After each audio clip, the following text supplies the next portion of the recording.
Let's Talk Oculus, a VR podcast, is proudly sponsored by the good folks at Patreon. If you want to support the show, join us on patreon.com/Let's Talk Oculus. What's up, Oculus nerds? Welcome back to Let's Talk Oculus episode 178. I'm your host as always. I'm Dan. I'm joined by my co-host as always. It is Samson. Samson, how you doing? I am doing well. It is once again warm. I've gotten outside, gotten some VR in. Nice. It has been glorious. We love to see that.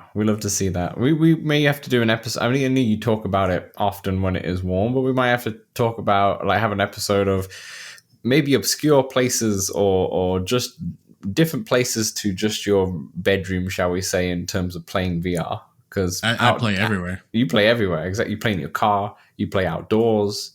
You know, you could play anywhere. So yeah. One fish, two fish. Doesn't matter where. Give me 2 meters by 2 meters, and I'm playing some VR. Exactly. Essentially, yeah. I'd love to hear it. Yeah, it's too windy in Toronto for VR. I'll tell you now, it's too windy. It's crazy out here. But anyways, wind doesn't. It doesn't blow any. I almost fall over. I almost fell over the other day. It was so windy. It's crazy. And you need to eat more. Yeah, maybe. All right, we have a fun little show here today. It's kind of a two-parter show. The start of it's going to be like the regular podcast. We have a fun topic to get into, and then in the second half, if you're interested in speedrunning tips for Walkabout, we are going to be joined by BaruMonkey, who you'll see in the scoreboards for our Walkabout tournament. But he is very good at speedrunning, and he also maintains the speedrunning website, which I forget the name of. Samson, what is speed? Is it just speedrun.com? Yeah. /Walkabout. Maybe. Yeah. If you just Google speedrun.com, Walkabout, you'll find it. Actually. Yeah, exactly. So we have that later on in the show. But a bit of housekeeping as always. If you haven't yet, the Discord link is below. However, if you're not joined already, if you're new here, then we have a free link down below. Just come in and join a very friendly community. Come on down. We also have, that's going on the Discord, we have the Walkabout tournament, which is on its penultimate week, I think. I think this next week's going to be its last week, as far as I remember. We'll see how Healing Andre runs it. Yeah, for this season at least. But Samson, what happened last week in the Walkabout tournament? Yes. Last week, I'm easy. In score mode, the top three were Healing Entree with -17, BaruMonkey with -18, and Shoes took the cake with -20. Shoes out of nowhere. Shoes, I think this is Shoes' first entry. Maybe. He's definitely been in the Discord for a bit now. Oh, yeah. Shoes is around for sure. Yeah. But maybe, congratulations out there. Nice. Lots of entries here. Silent killer right there. Just I think that's the only one he did as well. He only did the score mode on the easy. He just you know what, I'm just gonna show up today, take the first prize, and then leave. Fair play. Bang, boom. Bing bang bong. All right. And in race mode, top three were Healing Entree at 4 minutes 52 seconds. Dinu. I'm gonna have to learn how to pronounce this name correctly for next week, perhaps, but with 4 minutes and 4 seconds, and BaruMonkey took gold with 4 minutes and 1 second. It's kind of fitting. I mean, for the Mount Olympus hard, BaruMonkey also takes gold, and it's kind of fitting because this is the podcast that he's on talking about speedrunning. So it's fitting that the person who got the best times in this week. Dan, you spoiled it, though. I did spoil it, yeah. Now nobody's going to listen to what I have to say. I did. Well, no, I didn't say the score mode. Now. I didn't say the score. That's fair. All right, Mount Olympus hard. Top three. Wow, we have a top 5 here. It is with -1, Silicone Nation and Cobalt Dave. At -4, Maestro and Healing Entree. And way up ahead, BaruMonkey at -11. I just want to shout out to Dimples there, Cobalt Dave's wife, who put in a star effort there with a 21 over she obviously had that round and was like, you know what? It's a tough one. I don't want to play this again. So I'm just going to submit this. Fair play.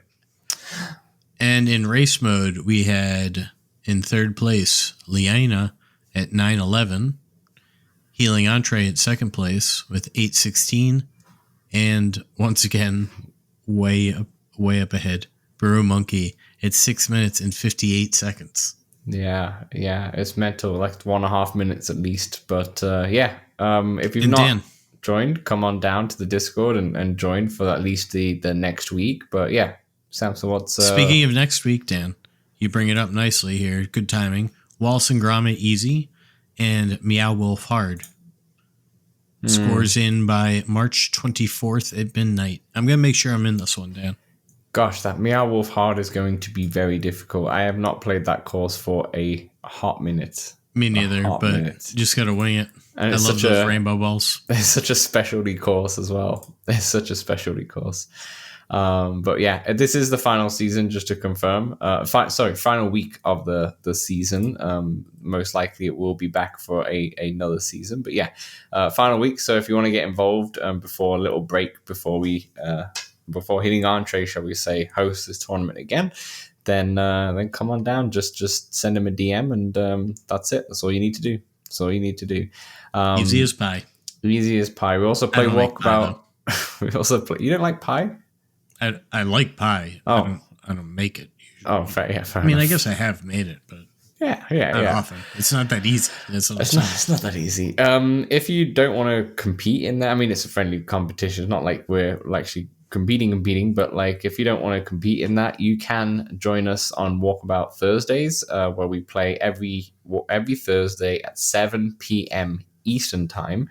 That is, even if it says the wrong time in the Discord, it is going to be 7 p.m. Eastern time. The time change messed with us big time last week. But come on down, even if you don't have some of the courses, because guest mode is active. If we have every course, so you can just play it and such. And it's always a good time. And if you want to play with us, we're always pretty much in there.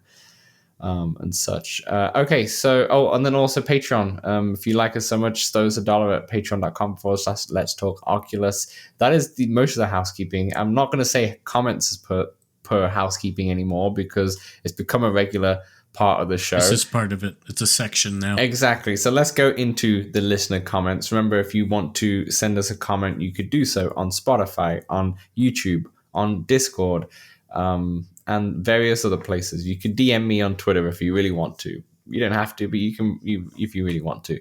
But we have 3 comments to read out. I don't check those.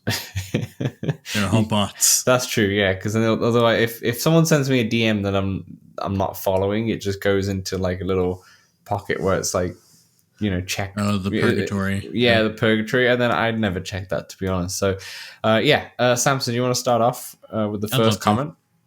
Nick on Spotify, episode 176, just finished my already purchased game backlist of 2 games, Red Matter 2 and Ruins Magus. On to Behemoth, I think, for the next one. Do you guys prefer single-player story games more or social games with friends more? Dan, would you like to take that one? Yeah, I guess we're a bit more on the opposite on this, right? Where I say that, right? I obviously, I think with me, stereotypically, I would say, I don't know if stereotypically is the right word for this, but like typically single player story games all the time. It's definitely, whether it's in VR or whether it's in like normal game, not so normal, like flat screen gaming, I love me a single player story game. The only problem with that though is that I can't jump into every single one. It has to really resonate with me and get my attention. Otherwise I play it for a bit and give up. And with the VR it's a little bit different because we do this podcast, so I'm trying to every week actively trying to find a new game to play or to talk about or so then that also deters it for sure.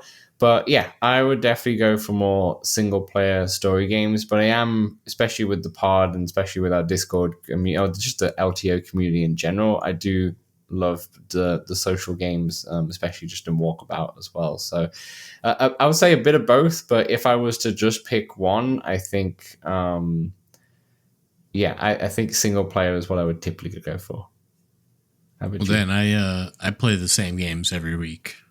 Though Just true. I do tend to mix in new ones. Mm-hmm. Anyway, I 100% much prefer social VR games. I love the idea of the story game. I love Yeah, to hop in. I love to experience the world, but I'm never really finishing those games. it's a big commitment. It's not even like I a big mean, commitment. there's a like lot of it's, people who can do it, Dan. I just prefer That's I fair. prefer to play Walkabout or some other social game. Yeah. Anything with friends, you know? Yeah, that's fair enough. That's fair enough. Yeah, I mean, the social game, I guess we keep talking about Walkabout. That was part of that Walkabout episode itself. But obviously, the story games, there's a lot. You know, you've already completed Red Matter 2 and Runes Magus. Sorry, very quickly there. So on to Behemoth next one. Definitely I right did back in, Nick, after you finish Behemoth, because I don't think we're going to finish it at all anytime soon. So please let us know. I did finish Red Matter 1 and I haven't started Red Matter 2 yet. So Which is insane because I thought you'd at least start it. Just no, at least not yet. You save it for the rainy day. There's going to be a Exactly. time where it's like, you know what, I really fancy playing that, and then Yeah. it's going to come clutch. Yeah, fair enough. Fair enough. But yeah, let us know, Nick, when you have completed Behemoth, or if you're like at least halfway through. I'm curious on your thoughts on that game. Next comment comes in from Matt for the same episode 176, where we were talking about Mount Olympus. He says, really enjoyed Mount Olympus. The design, size, and detail to the Greek mythology are great. I'm excited to see what Mighty Coconut is working on next. It was also neat to unlock the next hidden door on Alfheim. Cheer. He says cheer, not cheers. He says cheer. Might have just missed the S. Yeah, maybe I missed the S when I was copying it or so. But yeah, I'm not sure if we got much else to say about this one. Thanks for writing in, Matt. But yeah, I think it's we've already spoke to length about it on 176 and also we talked a little last bit week. Yeah, and we on I think with BaruMonkey we talk a little bit about it. Yeah, in this episode later on as well, we talk about Love it though. We talk about speedrunning tips for Mount Olympus in particular, because that's the one that people are playing a lot. So yeah, stay tuned for that later on in the show. And then Samson, we've got, I think, like 4 separate comments from the same person on YouTube. So maybe if you want to read out the first one. I'll just read them all, Dan. Well, break them between, because otherwise I won't be able to respond. All right, I understand. All on episode 177, right? Yeah. Let's talk Oculus. I thought that brand is being phased. Wait, Samson, who's it from? Oh, Tefenka. Oh, nice. On YouTube. But yeah, continue. Yeah, I thought you already said that. Let's talk Oculus. I thought that brand is being phased out and replaced with Meta and Quest. I'm guessing this change is kind of annoying for your existing branding of the show name. Yeah, you may have just found us. So welcome to the show. It's nice to have you, and thanks for commenting. But yeah, I think we did toy with changing the name. Well, actually, I don't know if we've publicly spoke about that, but I think towards the end of last year, we did toy about changing their name. We thought could be an issue when it comes to like just kind of branding details of Meta, deals with Meta and such, because of the name. You know, in one of the shorts that I was going to do for them, for example, on the contract, it said not to use the word Oculus in it. But I ended up emailing them, and they said it's fine because you're saying it in context of your like podcast name, so it's not. Yeah. But we were very close, so I was ready to go. Okay, let's change this, and I don't think we've actually came up with any specific names that really stuck. Well, I think LTO would be probably the one to go with. Yeah, that's true. We were going to keep LTO, actually. Yeah, that was it. That was the only one that we thought of that actually worked. I think we tried quite a lot of other ones in our head, and maybe we can dig them out for episode 200 of what else, what we could have rebranded it to. But yeah, Let's Talk Meta, Let's Talk Quest just doesn't have the same ring to it, you know? Yeah. No. Maybe Side Quest, but that's already taken, you know? So that's already taken. The next comment he said was, any of the Horizon worlds I've tried so far were boring and lame. I disabled notifications for that. Yeah. I've uninstalled it. I can't remember which episode it was, like 170 or 172 or something like that. It was recent, obviously. We went into that episode. So if you haven't listened to that one, go listen to that, where we go into Horizon Worlds and actually try it properly. I did too, Samson. I didn't uninstall it. When you told me that it could be done, it was done. And it does make a bit of a difference when it comes to your home screen, but still doesn't change anything for you when you're in the mobile app. That's still loaded. Do you want to read the third comment? I'd love to. I hope Forefront is good, but that trailer looked so laggy, and I wouldn't doubt actual gameplay is similar if it is a Quest 2 to 3 game. Not had much luck in other multiplayer VR games so far, especially since they never bothered to display ping, so people can know if others are lagging or not, etc. How's your, when you're playing breaches and such, like, do you get much lag at all, or have you experienced much in the past? I usually host. Nah. So when I'm hosting and I know like Rogue is joining, who's in Australia, I'll try to choose somewhere in the Midwest usually. But if I don't remember to do that, or if perhaps he's not joining, I just choose an East Coast one. So I don't usually have to deal with much ping. Even when I do the Midwest, is not too much. I feel like in Hyperdash it shows. Breachers, I don't remember if it does or not. I don't think it does, but Hyperdash, I'm pretty sure it does. But it is, it would be a nice touch to really know. Yeah, I think from his comment in terms of not had much luck in other multiplayer VR games, I would say if you've not already, come join the Discord. And Samson plays on Friday nights most of the time. Breaches, there's a few of us in there that ping as well, not me in particular, but like others in the Discord as well. So that's always happening on Friday nights. So I don't know where you're located, obviously, but if you're located in America or just yeah, and there's just a lot of people. You can just ping any, there's a bunch of roles you can join in the Discord. Yep. And then just ping that role, and whoever has it will hopefully want to join. Yeah. And if you are not from the North America, we have quite a few listeners who are in Australia, some in the UK as well and such. So they'd probably want to play around that time as well. So yeah, and in terms of Forefront, I think you just can't really judge the trailer in terms of if it's laggy or not. I think it's so far out. Bummed, though. Yeah, it's so far out. I was a little bummed too. Yeah, it's a Quest. I was surprised it's just Quest 2, but yeah. And the final comment. The final comment he said was he'd love to see a Turok game for VR. Samson, did you play the Turok games, or have you ever played one of them in the past? I have not. No, I played one of them. I have no idea which one it was, but it was on the original Xbox, and you're basically kind of hunting dinosaurs in a way. It's like a kind of Jurassic Park, Jurassic World in a way. In a way, it's not, but like I think that's the easiest way to kind of describe it. It would work perfect for VR. It actually work perfect for VR. Yeah, it was not really I was a kid back then. Who owns it? But who owns Turok? I don't know.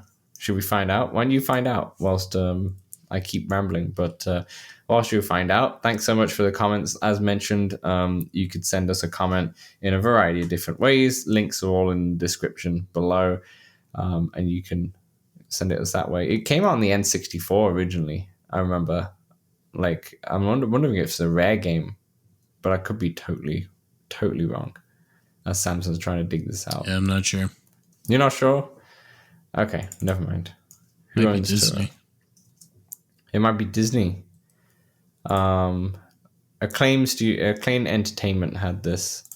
Propaganda Games currently has it. Publisher Disney. The publisher's Disney. They might not own it though. Okay. Yeah, it's developed by Propaganda Games and published by Disney under Touchstone Games. This is definitely a game that someone could definitely pick up, I'm pretty sure. Unless it's completely locked in, it's one of those. It might be like Doom, where it's completely locked behind like a big corporation and it's not possible.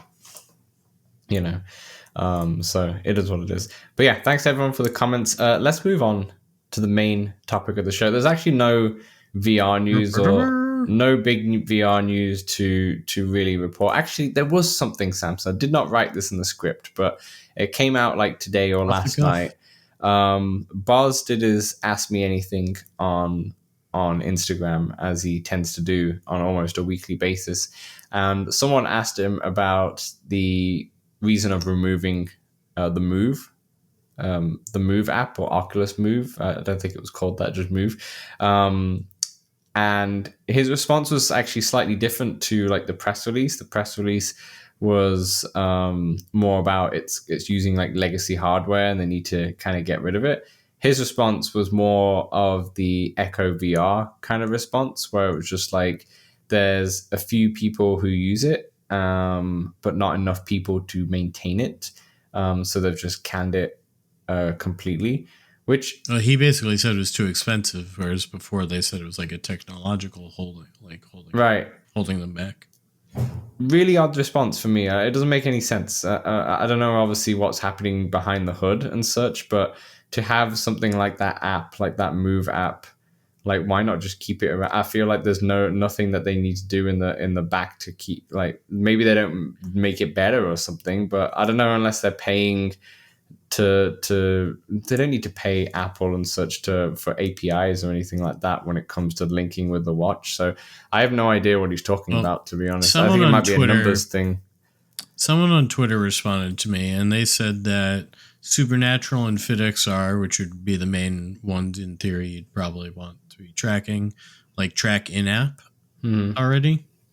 And so render Move kind of obsolete in a way. Yeah.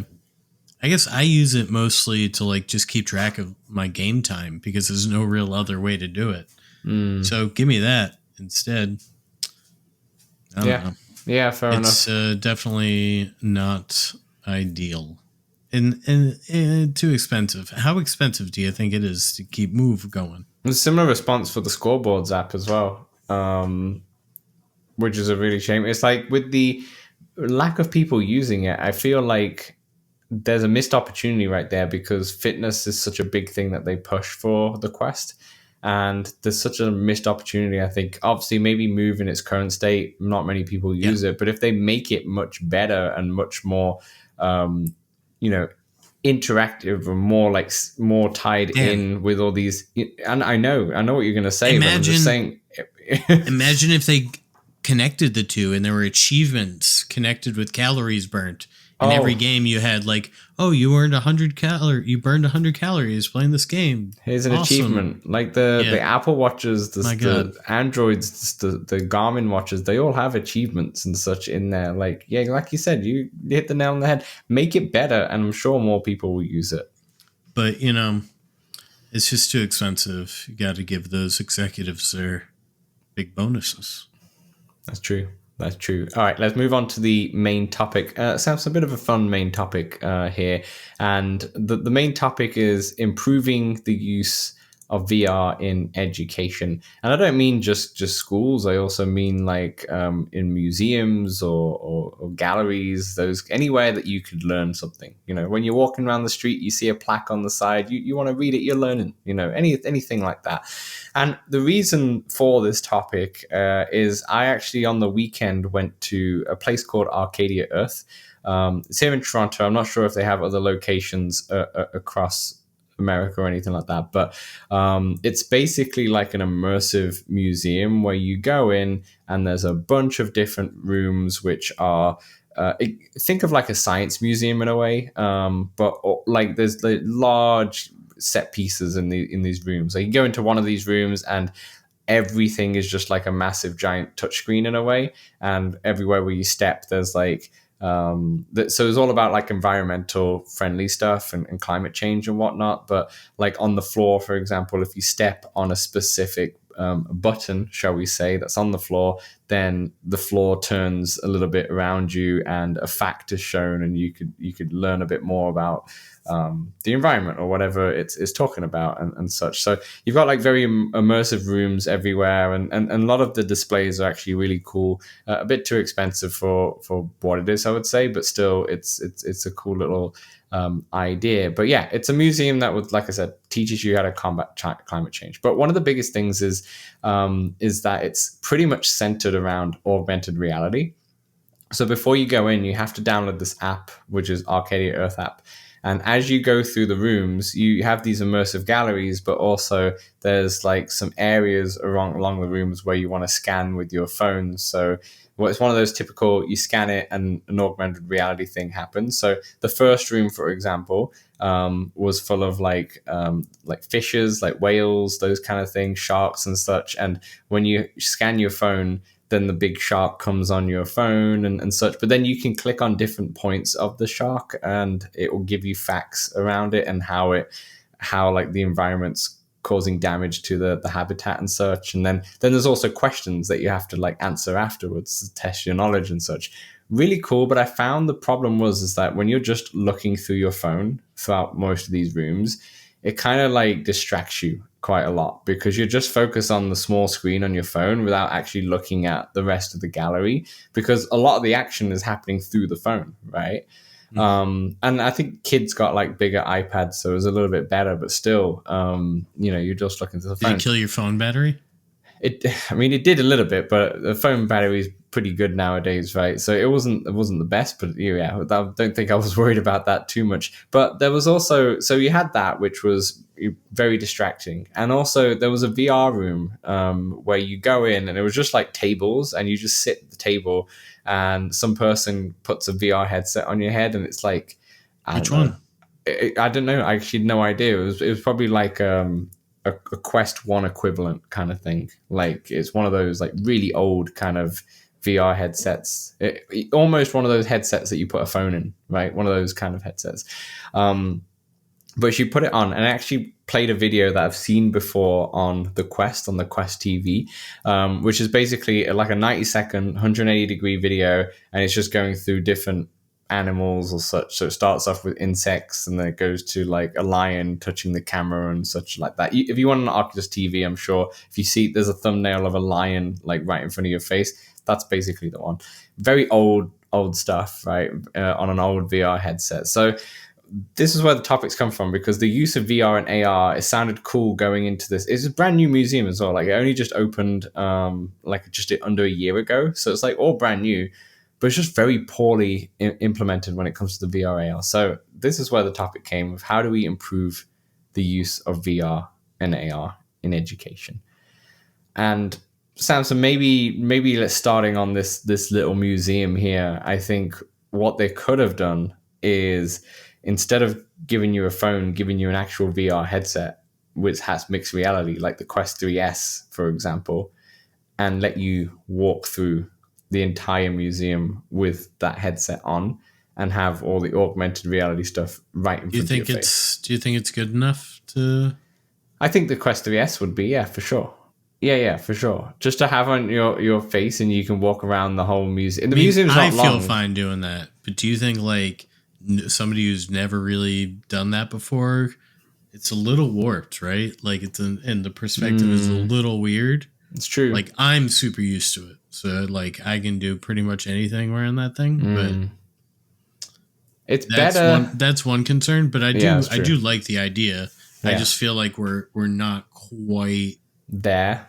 Yeah. Because it's not like a length problem, because that museum we were there for about an hour, but you could have probably 45 minutes, to be honest. You would have been absolutely fine. I do think the amount you could do with a Quest 3S or a Quest 3, like if you built a complete experience where you can see like things going all over, that would probably help with moving, I suppose. But like I'd be really concerned with bumping into people. Well, it'll be a mixed reality, right? So you should be able to see everybody. But I know what you mean. Like it's not like perfect. It's not like what it would be on your phone, I guess, because that's just using a like normal kids, camera. Like head wise, You know what I mean? Kids, I feel like, I think that is a concern. Like with kids, you might just have to be like, here's the iPad. We can't put a VR headset. And if you have a family, then you're not obviously wearing a headset and such. But anyway, I don't mean to be a wet rug. I'm into the idea. No, I think that's fair. At least a VR room could actually have like proper VR headsets. At least, at the very least, you know. It seems odd that they wouldn't. And never mind. What were you I was just saying, it seems odd that they wouldn't team up with Meta, but it's or like I've been to places like VR arcades before, and they're paired up with Pico, and you know I don't think you can buy a Pico here. You can't. I don't think so. No. Unless I don't know. I don't check those anymore. I thought in the US it's banned. Okay. I thought it was just like America though. Yeah, Canada. You might be able to get it from Canada. I don't see any advertisements or anything on it though, so I'm not too sure. But they use Picos in like Sandbox VR and such, where they do like the room scale VR and such. So they use Picos there and such. So you know they exist and such. I do think there's lots of potential, even for a mixed reality room, if they had.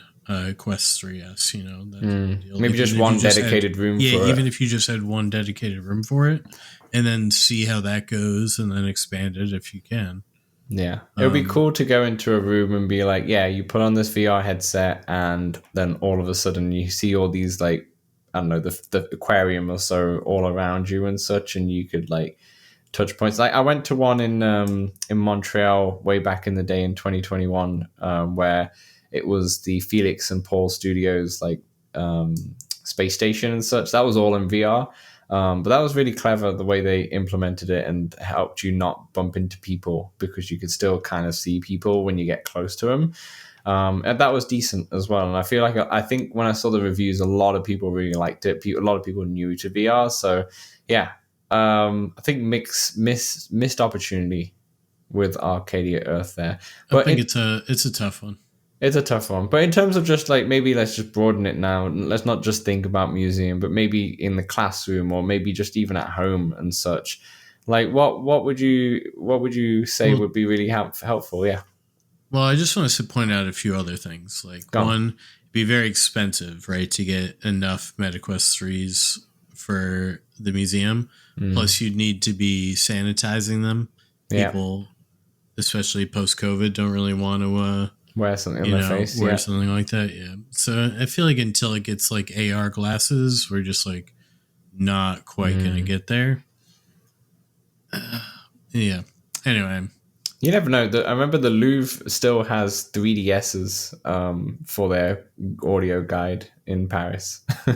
Nintendo 3DSs? Yeah, you have to pay a bit extra, but you get a Nintendo 3DX XL, and you have a Louvre app on there, and you click on it, and you use the camera, and you go around, and that's cool. You can, I know, and they announced that I think that was like maybe 15 years ago or 10 years ago. It still exists. When I was in the Louvre the other day in October, I didn't get one myself, but people were still walking around with 3DSs, and I was like, this is crazy. But it was really fun. Yeah. But sorry, what were you going to say? I don't know. Let's go on to the next one. Yeah, fair enough. Well, then in general, like what kind of like, is there any like specific apps or like not even like things that exist, but maybe some like ideas that you would have when it comes to education? Yeah. Just this weekend, I hopped into, there was a Steam sale, so I got D-Day Museum. It was 30% off. I didn't hop into it for very long, about 15 minutes, but I got a good idea of what it is. Yeah. And I didn't quite have the time to dedicate to an entire afternoon at the museum. But let me read you the store page. Step onto the beaches of Normandy and relive the turning point of World War II in a way never before possible through virtual reality. And it is a pretty cool museum with recreations of various battles and strategies. And it really did feel like you were in a real museum, just sort of like an AR museum, in VR type of deal. That's cool. So it says realism redefined, utilizing 3D scanned models and 360-degree imagery from historic beaches of Normandy. Museum offers a visually stunning and authentic experience. So walking around, you actually see like big models. It like that in that. That's why it sort of felt like a real museum, if you will. The in Medal of Honor, which still exists and you should still buy it for Quest. They have a documentary about World War II and D-Day in particular. Is one of the episodes. It's episodic. I think you can.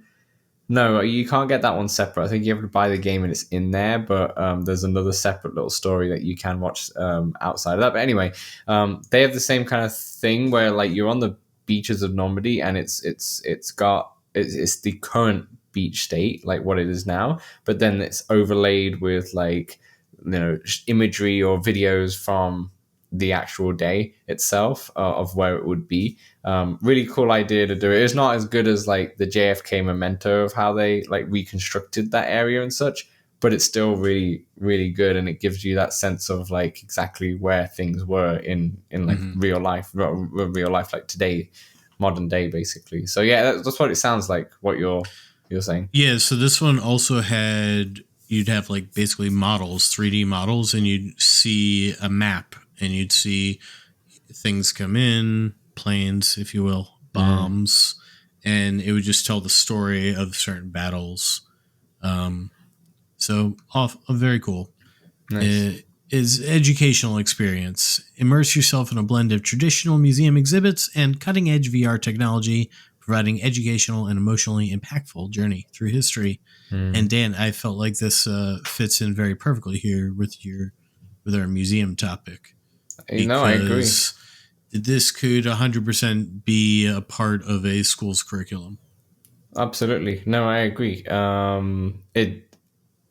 Like imagine when you're at school and such and you're in history class or such and you're learning about this, or you're watching like videos and be like, okay, now let's put the VR headset on, dive like right into the moment and such. There's so much opportunity there. I would even like take it a step back, like that's great, and that's obviously incredibly immersive, but even like when you're speaking about the Arcadia Earth in terms of environmental, like even if you had in that VR room, you'd have mixed reality, I think is going to be the best for this, but you can have like something like the water cycle or so, just like understanding how that works, and you see that the animations in VR obviously you can achieve the same thing from just like a screen and such, but I think being in that headset, it just makes it more immersive and it captures your interest more, and you can make it more interactive as well if you wanted to. I think little things like that you could definitely utilize it for, which is why I was so shocked that museum didn't have have it, since it was like based on AR and VR. Do you have any other like experiences like that World War II one that you would say that you've tried before? I mean, a historical one like that, not that I can think of, though. I wouldn't put it past myself to forget something. Yeah. But that sort of would cover like history, right? Right. I want to go more into art, because Dan, I also got into Trail of Angels. Shout out to D-Max, who first DM'd me about this game. Store page reads, Trail of Angels is a virtual reality journey that explores deep themes of human existence, the nature of the world, and the essence of being, brought to life through the captivating works of renowned artist, composer, and abstract art pioneer, Mikolajus Kirlios. Well done trying to do it. You didn't have to say the name, but well played. This is where art meets virtual reality. And it was about 20 minutes or so. Tell me more. It's a very trippy experience. It started off and it felt like seasons were changing, and I was on a beach and there was grass fields behind me. Kind of felt maybe like your homeland, England, perhaps. And then you'd see people what do they call that? Farming in the fields.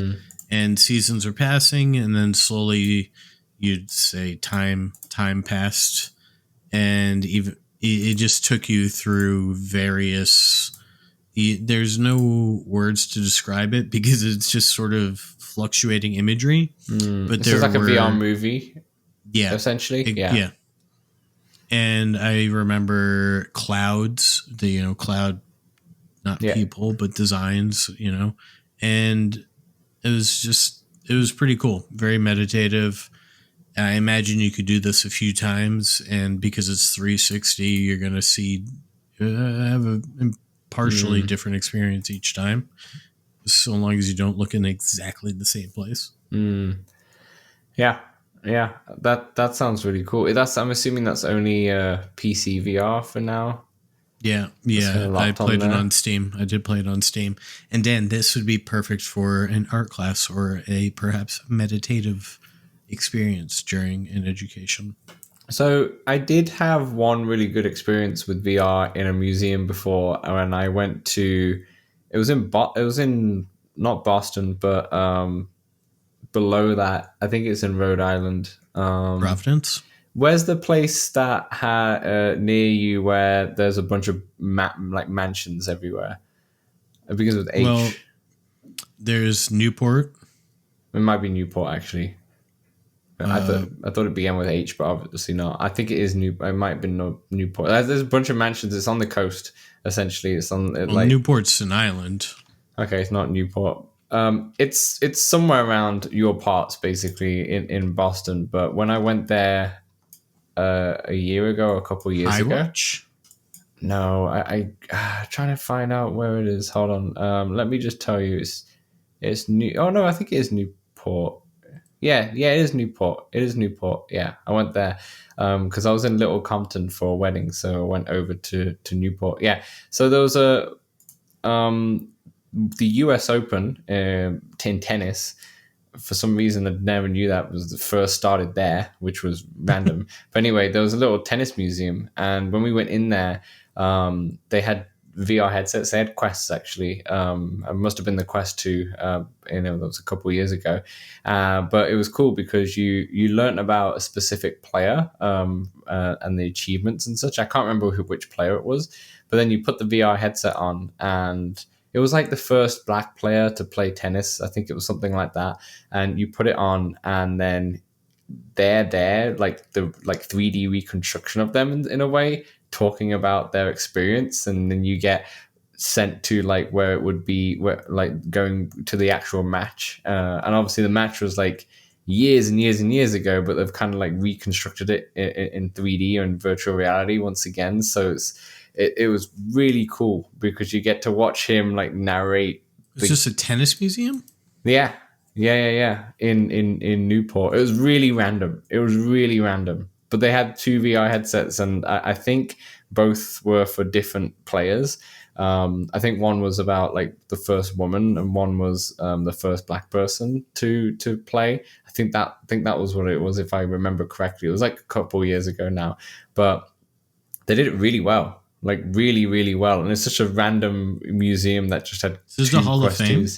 Yeah, that's the one. Yeah. The Tennis Hall of Fame, which is randomly in Newport, Rhode Island, right? Or I think that's Rhode Island. Yeah, very random. But they did it really great because you were reading and learning about this like specific player, and then you put the VR headset on, and you felt like you were in that kind of world or environment, or you could hear the first account and such. And it was just really cool because it was all in virtual reality, not mixed reality, but it felt like they were just across you, just talking about the experience and such. Very random, like where it was, but they did it perfectly. And I think that's what you could do, is like just have specific experiences. Maybe you're right, like having someone put a VR headset on and walk through the whole like hour or so, it might be overkill. We're probably not there yet, but having like dedicated areas of it where you can control it a bit better. I think there's so much opportunity there. I want to go to the museum though. Yeah, it's I wouldn't go. It's okay. It's a nice area. There's a really nice place though to like go visit, but I won't go for the museum. It's okay. There's a lot to do in Newport. There's a lot to do in Newport, and that whole area is really beautiful down there. But yeah, that's everything I can think of. Is there anything else that you would add to it? Yeah, I did also get into Oto's Planet. I like how you play all these games, all these like stuff that you've kind of watched and played. I think I told you this topic after you've gone into any of these, which is quite funny how it tied in perfectly. Yeah, 100%. 100%. So the store page here, this interactive VR tale follows the quiet lives of Oto and Skippy on their tiny planet disrupted by Exo, a cosmonaut whose spaceship crashes there. Oto enjoys his simple life by chilling in a hammock and eating pink fruits from his unique tree. Helped by the user, Oto tries to grab a fruit but accidentally causes a shockwave that attracts Exo's ship, which crashes on the planet. Exo emerges, plants a flag, and starts exploring the planet without any regard for Oto. Is this the whole synopsis? It is a lot of it. All right, I'll stop. Yeah. Their conflict escalates eventually, and the story explores themes of living together, conflict, and eventual reconciliation as Oto and Exo navigate their new shared existence. Dan, it was about 30 minutes long. I was going to say, like, when you read that, I was like, I feel like I've already listened to it. I've already watched it. That's why I had to go, hey. You get the idea. But there is some interaction. You can play mixed reality or full VR. I played mixed reality. Yeah. And this obviously touches on... It's a pretty educational experience, right? You could view this and dissect it as if you were to dissect a piece of art. I see.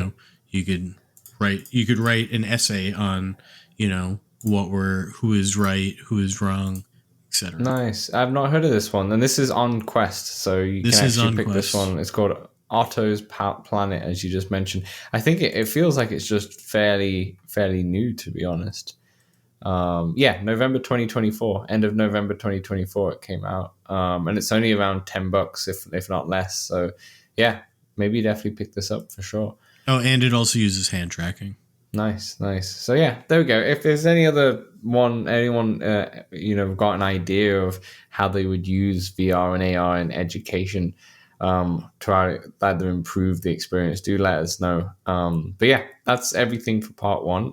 Part two, we'll get into what else Samson's been playing and the games out this week. So we'll see then. Hey, we know public lobbies in VR games can be a bit toxic, feel a bit empty at times. That's why we created the Let's Talk Oculus Discord, a friendly community that you can join for multiplayer meetups, general VR chat, the game, and chat about VR, fitness motivation, and there's even a very impressive 3D printing channel.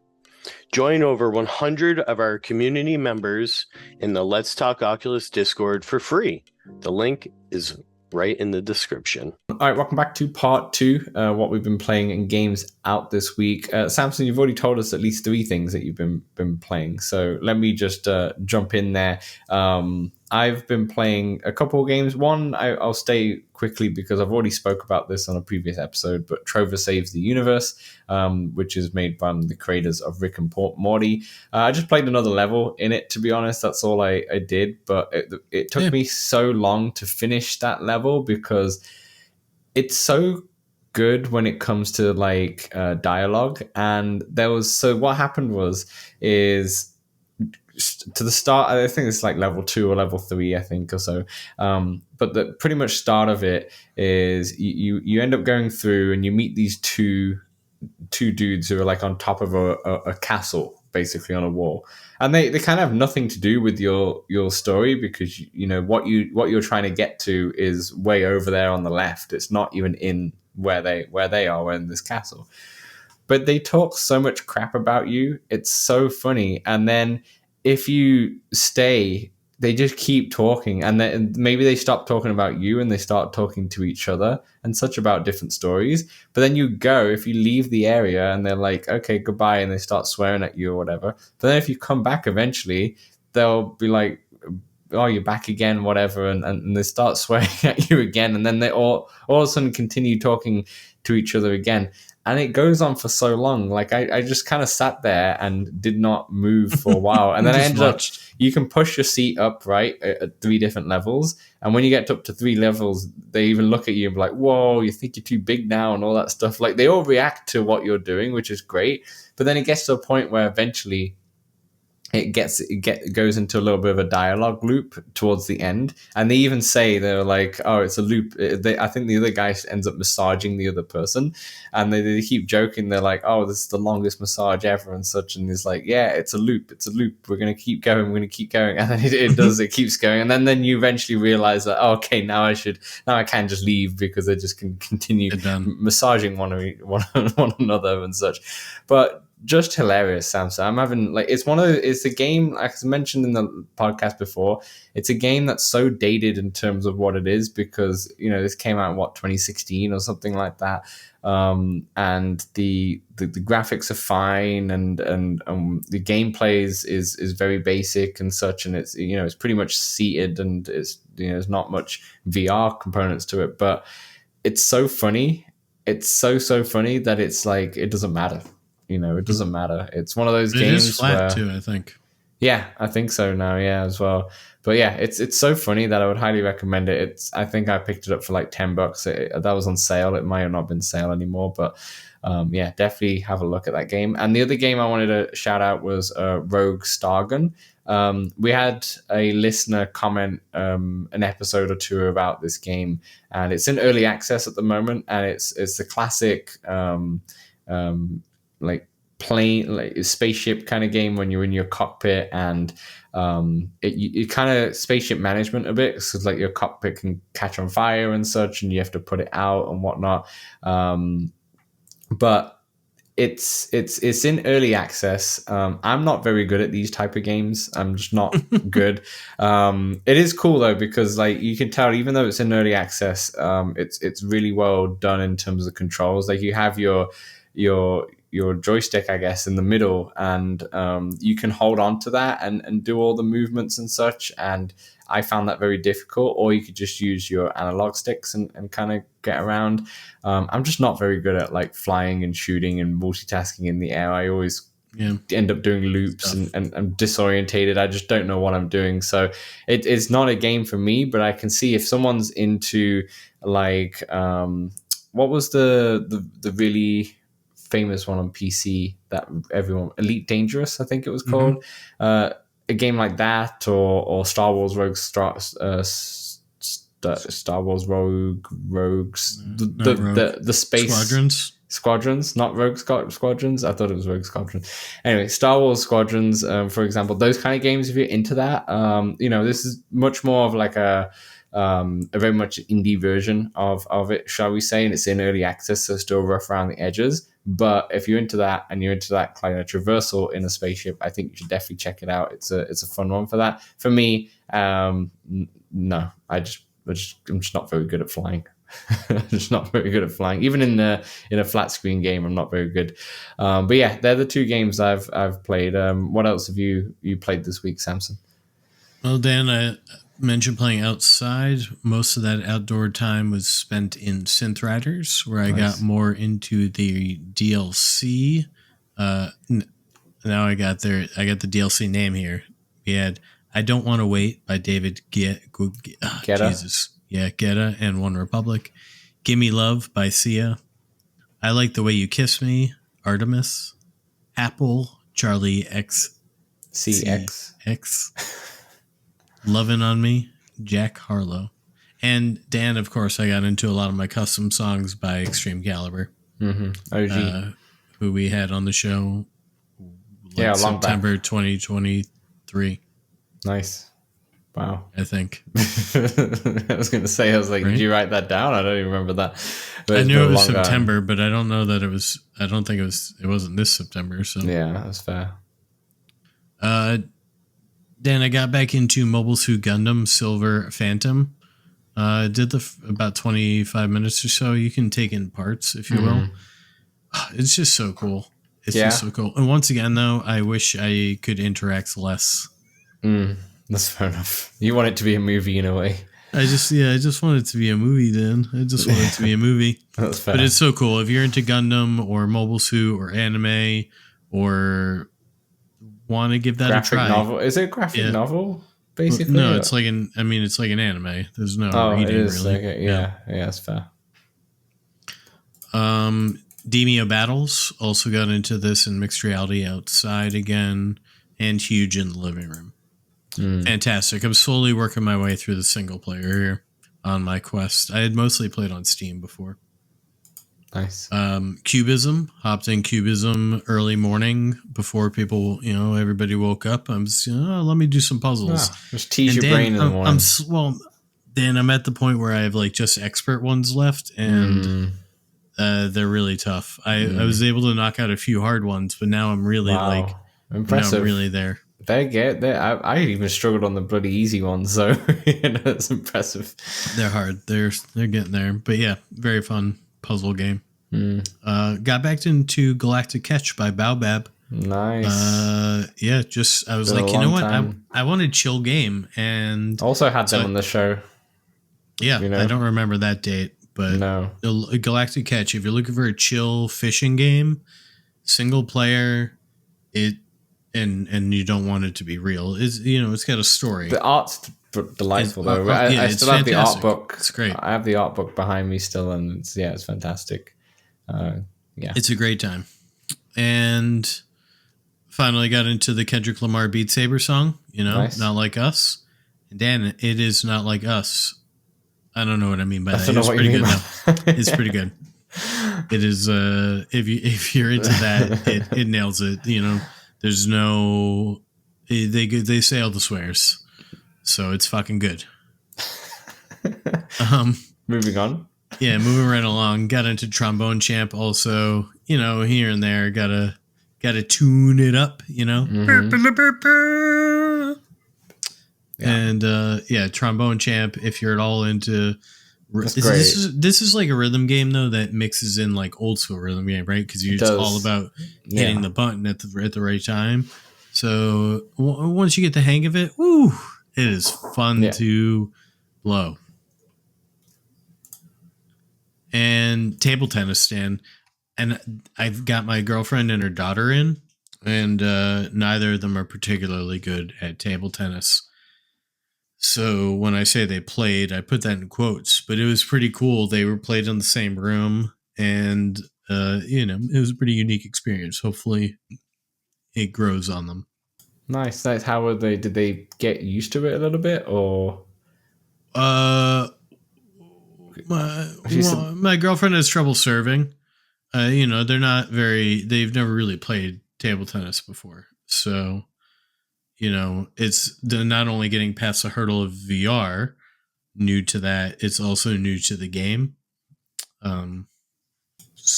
And she doesn't necessarily like to get smoked by me, so fair we couldn't really play a game because if I just make any return, she can't really return it. Yeah, fair enough. I feel like that's the same if I played with my sister, to be honest. Yeah. Can't hit anything with a bat. Can't hear anything. That's that. Yeah, solid list of titles. Obviously, you said a few of them in the last part as well. Let's get into the games out this week. There's only 2. And then obviously we have our interview with BaruMonkey. Samson, since you've been talking for a bit there, I'll say the first one. You can say the second one. The first one's called Boxed Out. Boxed Out. It comes out this week. You find yourself in a room with no exits. Colorful cubes move towards you from the far wall, the ceiling, or beneath your feet. To avoid being squashed, you must create matches of the same color. When that match is made, the cubes will explode and destroy any others of the same color touching them. But they keep coming faster and faster. How long will you survive? The goal is to get the highest score before you can either get crushed by the cubes in survival or you clear the room in solitaire. If you remove cubes quickly, then you earn a multiplier allowing you to increase your score rapidly. Each one of the 36 game modes has a leaderboard dedicated to it. Get your name up there and challenge friends. The only question that remains is what's outside the room? And that sounds like a workout. I don't know if it's actually a workout. It sounds like just a puzzle game. Like it kind of gives me Candy Crush vibes, to be honest with you. Right? Like so you're not really moving. Okay. No, it doesn't feel like you're moving. It just feels like I think you're just sat. I think you're kind of in like one place, and there's cubes everywhere around you, and you just have to press on them to kind of match the colors. I gotcha. I think that's all it is. Yeah, I gotcha. Probably not for me, to be honest. Yeah. Anyway, your turn. Well, the next one, Dan, gets you moving. Sport Vita. No, Sport Vita. Sport Vita Cyberdash. Sport Vita Cyberdash is a VR running game that blends stress relief with thrilling challenges set in a high-speed futuristic world of light and technology. You'll sprint, dodge, and break through obstacles, offering an unparalleled sense of release. Whether you're punching, slashing, or ramming, every action is designed to relieve stress while testing your reflexes and physical limits. In this breathtaking and luminous future world, your mission is to race to the finish line in the shortest time possible, breaking through anything that stands in your way. The game's stunning visual effects, combined with its high-energy soundscape, immerse you in a sensation of speed and power like never before. Whether you're a fitness enthusiast or simply seeking stress relief, this game will help you find your rhythm and rediscover joy in movement. So this kind of gives me a bit of Synth Riders vibes, apart from instead of standing in one place, you're moving forward with your arms. Now, you're not running. It says running, but you're not actually running on the spot. You're just moving your arms like you're running up and down. Yeah. It's like Gorilla Tag without moving like you're in Gorilla Tag. Right. I thought you'd be just running on the spot. And I was going to advise everyone to wear running shoes when you do that, because I did that without it in the other game that I played. You hurt your foot, your toe. And I hurt the ankles. Yeah, just don't do that. Wear your running shoes, get the padding. But it doesn't look like you're doing that. It looks like you're just moving your arms. Yeah.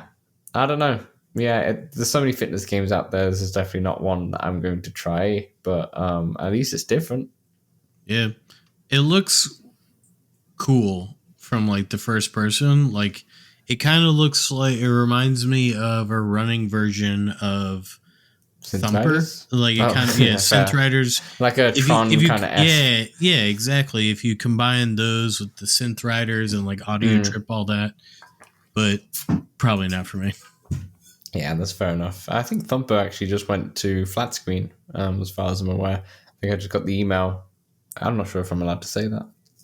I don't know what game I'm talking about. Whatever you just heard, it did not exist. Anyway, that would wrap up the show.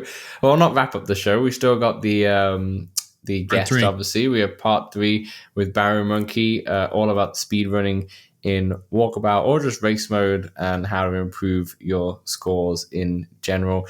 Because obviously, if you're just good at the game, then you're going to be fast anyway. Yeah, just anyway. Thanks. But yeah, he comes in, he talks in on a lot about some fun, helpful tips, especially, I think I questioned him on Mount Olympus, especially, of ideas there, because that's what people have been using. So if you're interested, obviously stick around, and if you do want to also play with, he normally comes on the Thursdays in the Discord to play with us as well. So if you want to ask him any tips or want to see how he does it in Walkabout, then definitely come on down to a Thursdays. But that's it for us. I'm not going to say goodbye because we have a part 3. So this will do for part 2, and we will see you in different clothes potentially. I'm not too sure, in part 3. Let's Talk Oculus is available on all good podcast platforms and some rubbish ones as well. If you want to see the video version, it's available on YouTube and Spotify. And also, if you love us so much, then consider throwing us $1 at patreon.com/Let's Talk Oculus. Back to the show. Welcome back to part 4 of Let's Talk Oculus. We're joined by Andy, aka BaruMonkey, a Walkabout Speedrun King /admin. admin at least. Thing is debatable. Thank you for joining us. Thanks. Happy to be here. Yeah. A Massachusetts native as well. Indeed. Yeah. Just east. down the road from, well, not down the road, but like not far from Samson. Down the pike. Which is pretty cool. Maybe. Yeah, down the pike. Yeah, up the 495. Yeah. But welcome. Do you want to tell the listeners a little bit about, well, Walkabout's really what brought us together, right? But a little bit about yourself. Sure. Yeah. Massachusetts native, as you said. Always enjoyed games of all sorts of varieties. Video games are the easiest ones to do at home by myself, of course. Got into VR in early 2021 and tried out a whole bunch of things. Landed with Walkabout being one of my go-tos that has never yet been uninstalled. I keep buying all the DLCs. And in and out of various communities and such, playing other games and these, and eventually landed as the admin of the SpeedRun.com official place to host the world record times. Nice. And that's exactly how I found you, because we host a weekly, well, now Healing Entree hosts it. We just talk about it, really. And we have a race mode, and I happened to get a really good Seagull stack score, and I logged onto speedrun.com and I saw that it sort of stacked up. Hey. And then I started really practicing and eventually got one that I wanted to submit. I noticed it got verified very quickly. And then I sort of went into, I guess, the history, all the forums and all that. And I realized that you had sort of become the admin, taken over for, was it Andy Bizzle? Correct. We're originally in charge, and a lot of the original courses have 4 to 8, or some only have very few. Yeah, but the originals tend to have at least 5. Yeah, a few more submissions. But the newer ones were filled with your name. Oh, yeah. And so, yeah, that's before I showed up, they weren't filled with anyone. I had that the meme where the guy is tapping the side of his head saying, no one's faster than you if no one else exists. That's why you're the king. Yeah. You just took the throne. It was just sitting there. Yeah, no one was taking it, and everyone kept walking past it. Walking about it. Hey. Perhaps. So you are... you're pretty competitive at Walkabout, as you joined us this week and you swept us away, I will say, score wise. And it was very clear you'd done a lot of practice. Have you always been into competitive VR? Competitive games in general. When I get into a game, I really lean into it. I do a little research and figure out the strategies and such like that, and hone myself up to whatever ability I happen to land at, and I then become okay with the level that I get to. Fair. So you're not obsessive too much about it. You'll get to where you are, and you're like, okay, I think I've reached my level. I'm never gonna beat the Tourist Trap Easy fastest speed run. That's just not gonna happen. What is that speed? Do we have the time? That's 3 minutes and 21 seconds to finish the entire Tourist Trap Easy. It's fast. Honestly, the record for Seagull Stacks Hard that's in front of me, I'm in second place now, is 45 seconds at least ahead of me. Damn. And you're at 5:54, and the fastest is 5:10. And there was a lot of places where, so I got into Summoning Salt, really, and that's how I started. Then I was like, all right, now I'm into this, and I sort of started to think of the golf course as an entire game, right? That you're trying to speed run. And that's how we treat it. And each hole is a level. And so you've got to try to attack this level this way. And I know in order to beat that Seagull Stacks Hard, you have to hit every shot exactly perfectly. And it's beatable, but you have to do each trick shot to get the ball down there as fast as possible. And boy, oh boy, I mean, you bless the person who does it. It'll take a lot of runs. And so, some of them are more beatable than others, even in the base 8, where there's been a lot of competition even before I got there. Really? Those are really fast, really tight times. But, you know, Tourist Trap, easy, holes like 2 and 3, and there's a few others. Like, he missed the hole in one. It was a layup and then a putt in. If you get it in a hole in one, that'll be faster. Yeah, it's crazy because it's one of those. I mean, I guess every speedrun is the same no matter what kind of game it is, but you have to be so perfect. Yeah, and you could have like 17 perfect holes, and then like 18 on Seagull stacks is very difficult. You know, you could always mess it up, or if you try and go fast or anything like that. Tourist Trap also. Yeah, that's true. Yeah, if you because you want to go backwards, right? That's the best way to do it. But the only way to get the fastest time. Right, because it takes ages to get back down the stairs and such for Tourist Trap. So I guess if that's you're running on that one. You have to go backwards. There's no option not to. Yeah, and there's always videos of these on speedrun. So that's what correct? Makes us different. A couple other places do keep track of race time records, but they take submissions as just the screenshot of the final thing, which is much easier to submit. And much easier to admin, but it doesn't have the proof of exactly how it went down, because that's easy to Photoshop. Not that I think anyone would actually do that. But also, the great thing about having the video is that you can watch back through and see how the fastest person actually did each hole. Yeah, which is really handy. Yeah, that is by far the coolest thing, because that will eventually allow the Summoning Salt person of VR to then go back and make their own videos, a documentary about of Walkabout, of how each person attacked each hole. Right. Exactly. I guess before we get into a little bit more about speedrun.com, let's talk about your Walkabout history. Like, how did you ultimately find it? Were you just browsing the store? I forget if it was just a browsing the store. If it wasn't that, then I'm guessing it was from the Discord server of the Echo VR community and like other games that they were playing there. Because I was deep into that one for a while it existed. Yes. R.I.P. I did try it a few times. I struggled with. Yeah, there's a learning curve. Yeah. But once you get it, it feels I think more than any other game, like you're just out in this other world with this robot body. Just zero gravity. It is true. It would feel cool because I could like launch myself here and there, but I could never get. Dan, did you ever get into Echo?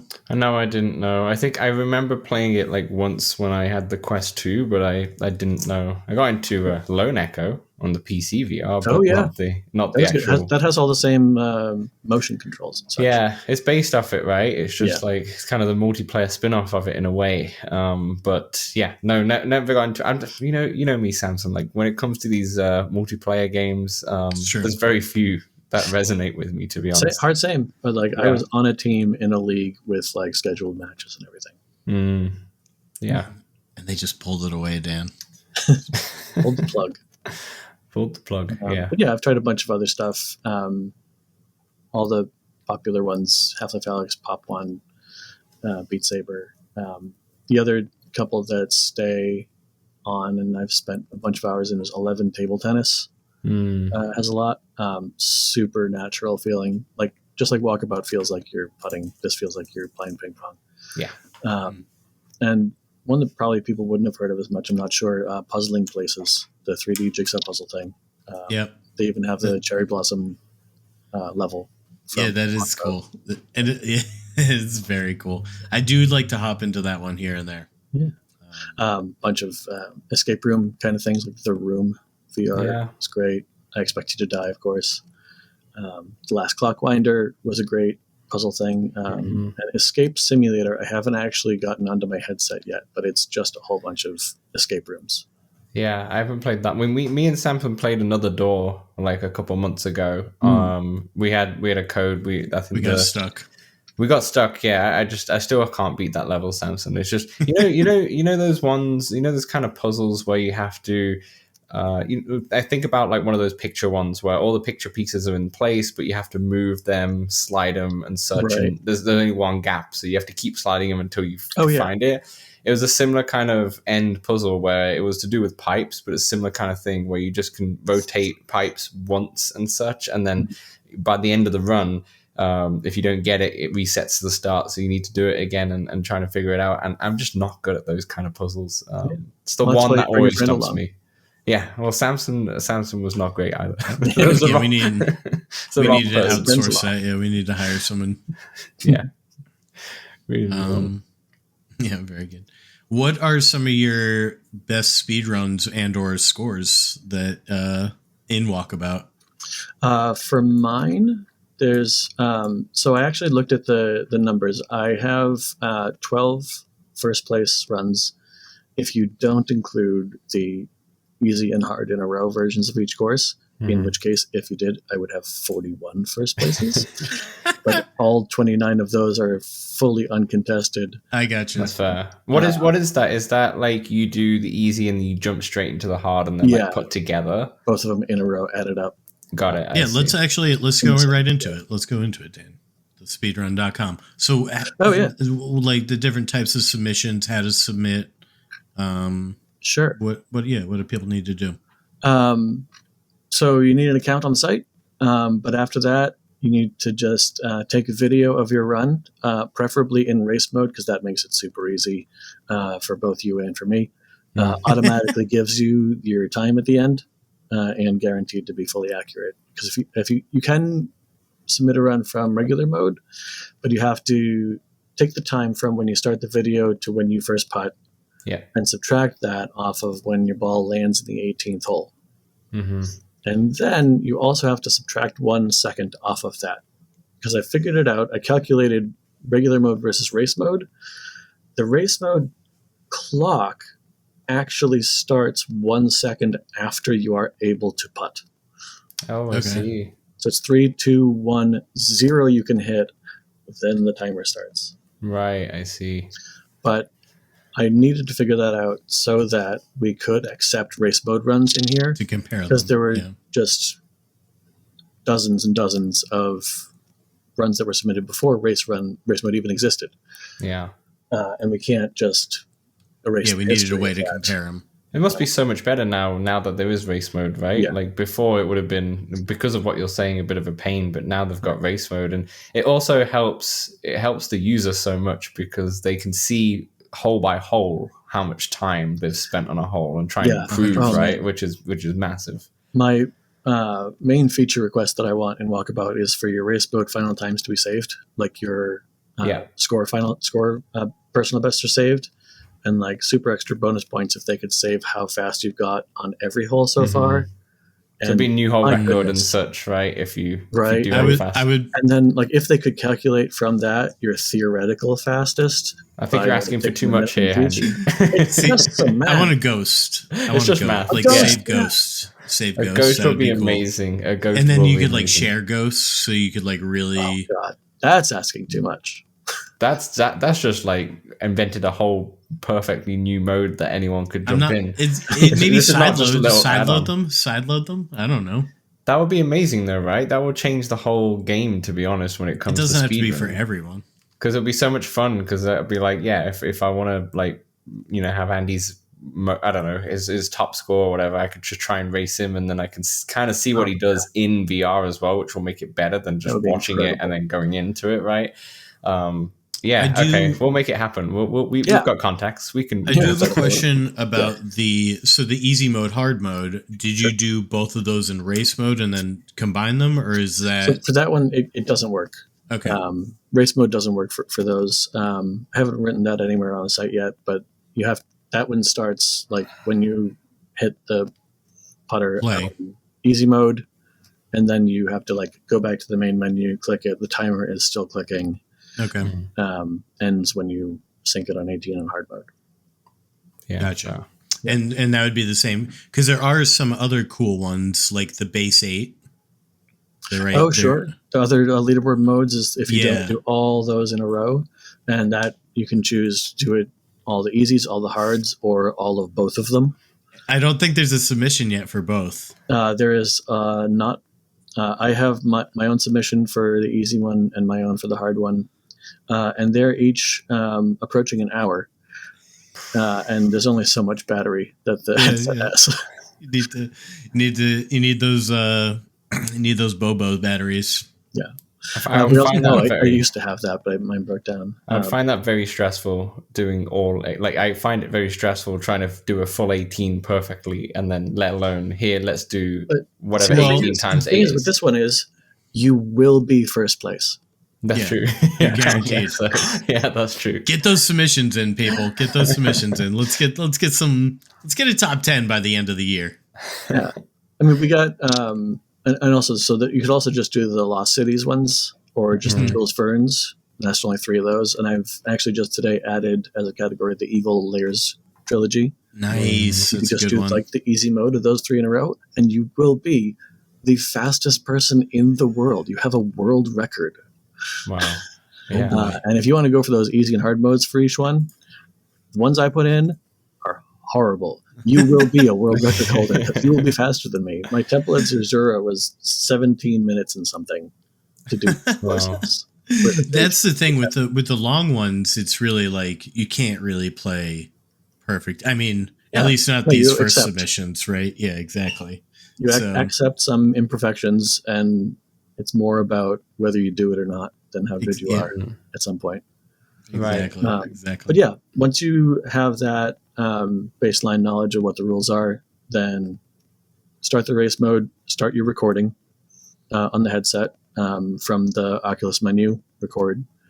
Once it gets to the end, make sure you get a nice view of your finished time on your wrist, or maybe like walk up towards the scoreboard to get a nice high resolution. Some of them are far away now.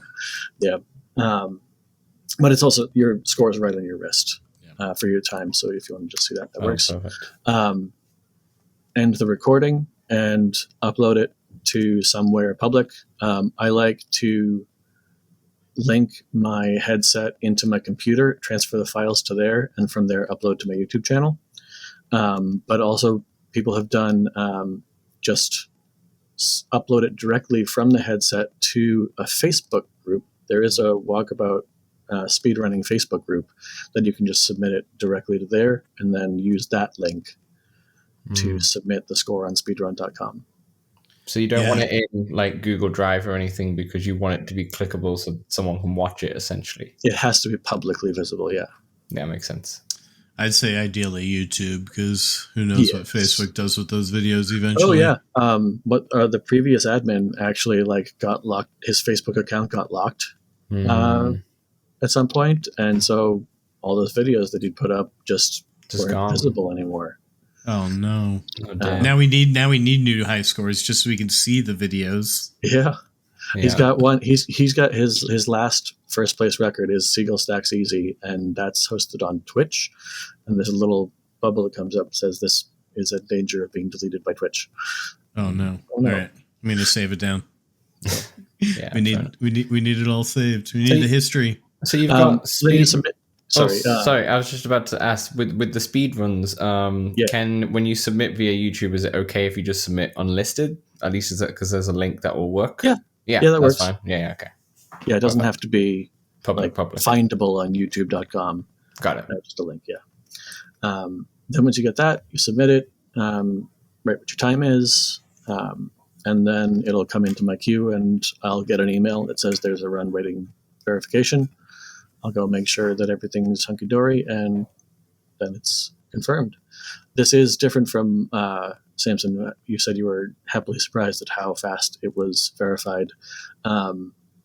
This was more of a casual hobby of previous admins. It would take multiple weeks.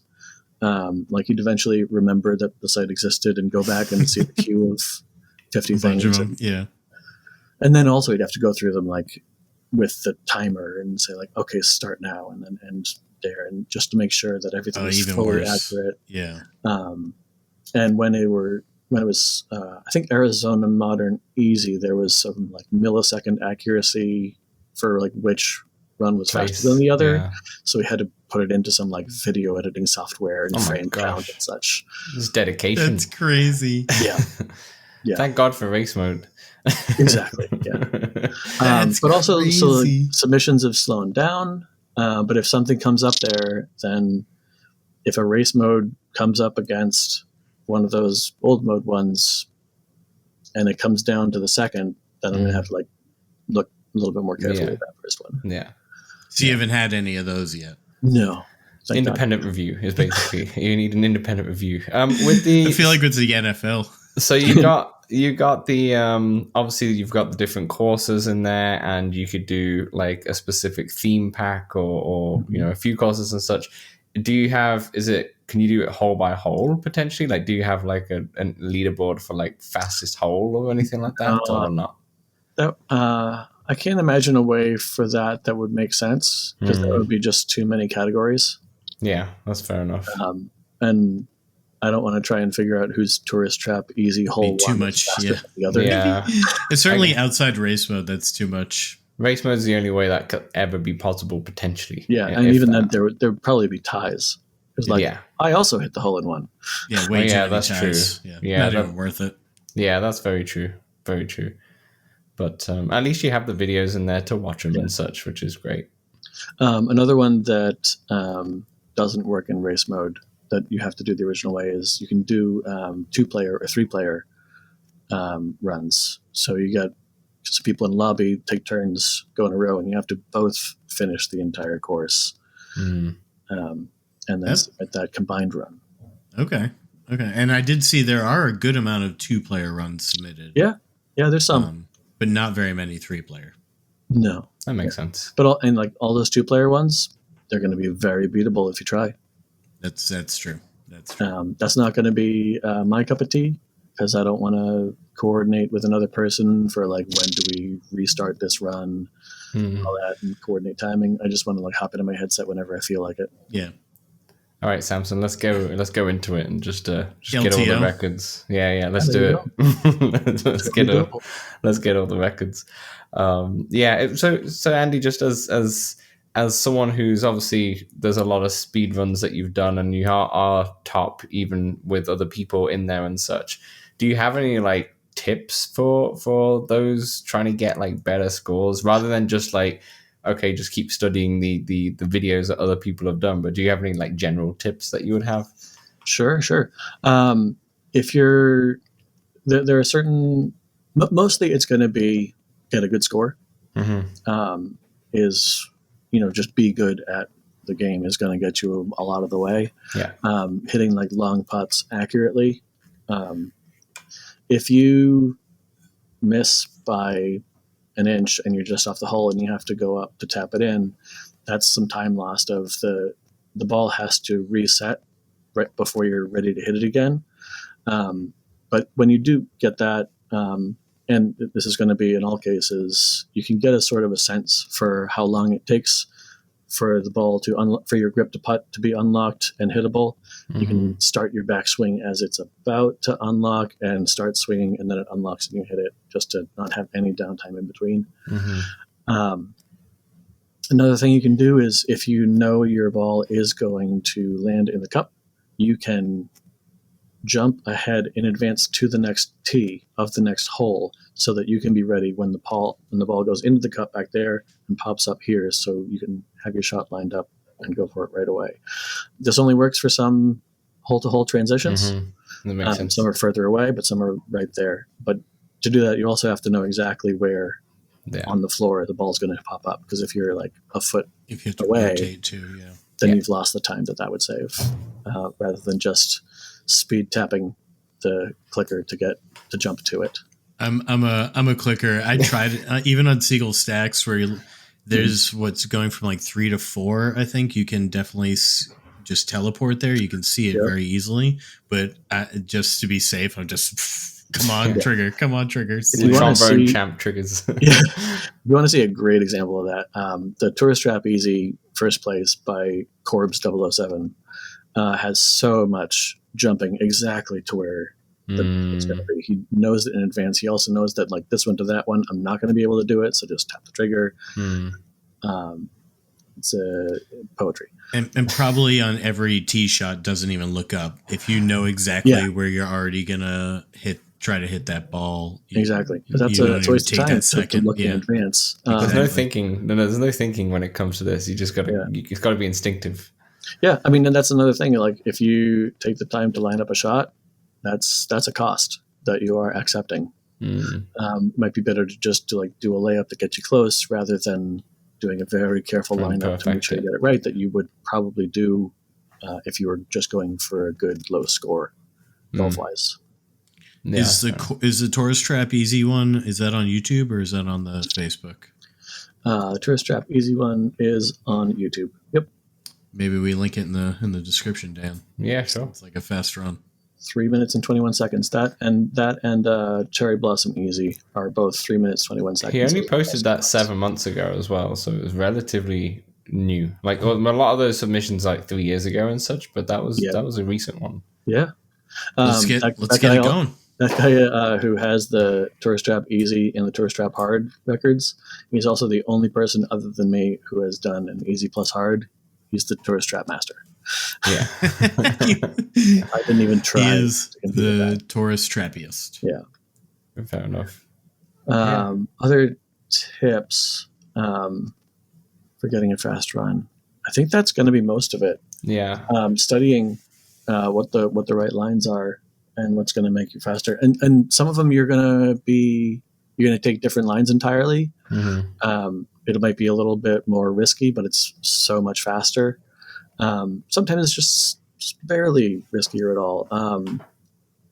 Journey to the Center of the Earth, easy. There's one where you go like down a slope and then down another slope to get over there. But if you just drop it off the side, it does kind of the same thing with a bit more risk, but it's going to skip some time. Yeah, and there's obviously some holes as well where like if you don't get it in one shot, it takes so long for the ball to get to the other side. Think of Cherry Blossom, I think 17 or 16, where if you go through the bamboo shoot, it gets there quicker. But if you hit the water, the water will get it down there eventually, but it takes a while, right? So it's imagine that's a similar thing for Mount Olympus. There's the waterfall hole there. Yeah. Same kind of thing, right? And the snow hole, and actually, let's talk about Mount Olympus because that is the most recent course, and it's the one that probably a lot of people are playing over and over again right now. Sure. Since you've played it quite a bunch now, is there, if you're thinking about Mount Olympus, is there any specific like tips for Mount Olympus, or in general, like how do you like it as a speed run? Because it's such a big course, right? Yeah. One that you might change how you go about it is one that does have snow. On the easy mode, where you're going from the ramps down to the snow, it has the shuffleboard style thing. You can hit it into the shallow rail or the later one. But if you aim for the later one, it has that little extra pocket in the middle that gives you the hole in one. You have to go for the hole in one on that. And find a good bank shot that makes it work, because if you miss on either side, it just takes so long for the ball to dribble down those and most likely you'll have to take another shot because it's very difficult to get it in as your second shot because you're in this like snow hill as well. So it might add almost 30 seconds or 20 seconds onto your time easy. But if you don't feel that you have that reliable, then the good shot, point wise, is to go for the earlier tunnel, because that'll give you a nice easy two, or it's a pretty long shot, but you don't have the snow to go over. I actually never knew there was another tunnel. I kept going for the hole in one. I never knew. So Dan, the idea would be if you're on that run and if you're feeling good about your run, maybe you don't take that risk and you just play it easy, take the two. But if you're feeling like you're you need to catch up some time, just go for it. Then you go for it. And that's sort of the fun of it. Another thing you could do is a layup to a hard shot. So you could send it close to those things and then tap it into the hole-in-one slot, which you would never try in normal mode.